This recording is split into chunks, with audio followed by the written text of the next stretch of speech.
Yo, on ne peut pas parler des finances personnelles sans comprendre les fonctionnements de la banque parce que c'est très important pour vous de comprendre les types de comptes qui sont à la banque, les types de comptes que vous pouvez avoir, les avantages de certains comptes par rapport à d'autres. Donc, pour mieux gérer vos finances personnelles, vous devez comprendre le minimum possible sur le fonctionnement de la banque parce qu'en fait, la banque, c'est un business dont le premier service, eh bien, c'est la vente et l'achat de l'argent. Donc, le premier produit principal que vend et achète la banque, et bon, c'est l'argent. Yo, sur cette chaîne, on parle sur le développement personnel, sur le business, sur l'entrepreneuriat et sur les finances personnelles également. Et c'est dans le cadre des finances personnelles dont je vous parle, des types de comptes que vous pouvez avoir à la banque et les avantages liés à tout cela. Donc, voilà, cette vidéo vous permettra de bien faire les choix lors de l'ouverture de votre compte bancaire.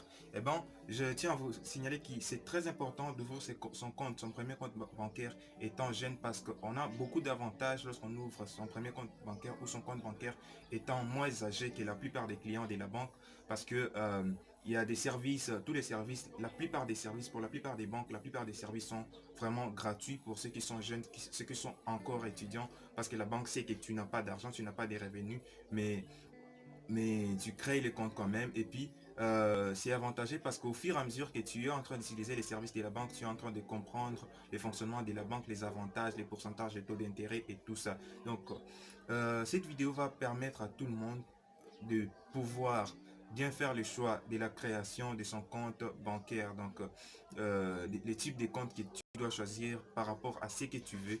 Donc, je vais essayer d'entrer dans les détails de certains comptes, certains types de comptes et pour vous aider à bien comprendre et à bien faire le choix de votre compte bancaire. Premièrement, on va parler du compte, compte d'épargne. Et bon, le compte d'épargne a ses avantages et ses inconvénients, mais c'est très important de savoir que le compte d'épargne, c'est un compte que tu ouvres pour mettre de l'argent de côté. Donc, c'est pas de l'argent que tu ne pourras pas utiliser peut-être pendant un long moment. Donc, tu te dis, je le mets dans un compte d'épargne. L'avantage est qu'avec un compte d'épargne, euh, tu as un taux d'intérêt très élevé. Donc, voilà, lorsque je parle des taux d'intérêt élevés, en fait, c'est le fait que la banque vous paye un montant donné parce que vous avez laissé une somme d'argent dans leur entreprise pendant une longue durée sans toucher à cette somme-là. Donc, la banque est en train d'utiliser votre argent et vous paye un montant supplémentaire lorsque vous aurez à retirer cet argent-là. Donc, généralement, le, les comptes d'épargne ont un taux d'intérêt entre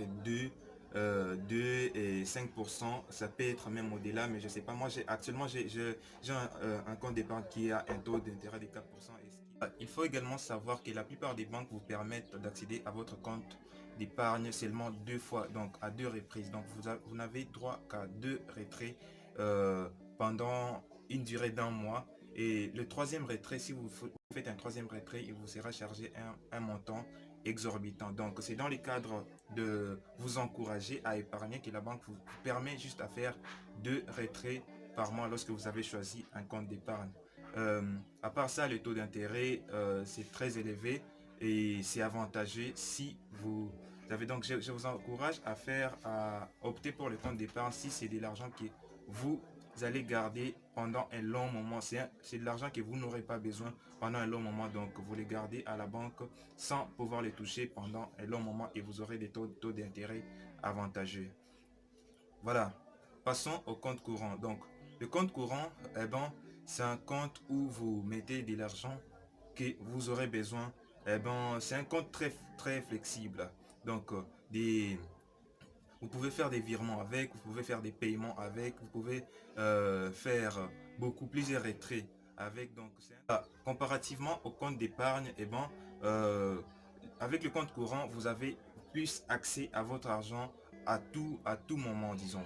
Eh ben, euh, l'inconvénient, c'est que vous n'avez pas, je ne pense pas qu'avec un compte courant, vous avez un taux d'intérêt parce que c'est l'argent que vous utilisez à tout moment.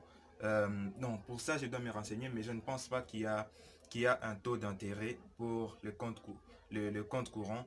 Et aussi, c'est très important de savoir que les deux comptes, que ce soit le compte d'épargne ou le compte courant, eh ben, généralement, ça va de pair. Donc, toute personne doit avoir un compte courant où il met de l'argent prêt à investir ou prêt à utiliser, un compte d'épargne où il met peut-être son fonds d'urgence, peut-être de l'argent qu'il épargne pour des utilisations futures et de l'argent dont il n'aura pas besoin. Il est aussi possible d'utiliser les services bancaires sans avoir un compte bancaire au préalable dans la banque. Et là, c'est en utilisant une carte prépayée. Mais ça, c'est un autre sujet. Donc, je pense que pour une prochaine vidéo, je parlerai des types de cartes, de la différence entre les cartes débit, les cartes de crédit et le carte et ce qu'on appelle la carte prépayée.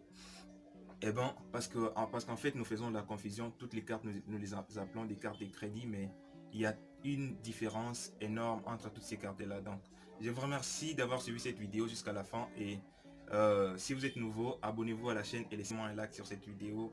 Peace.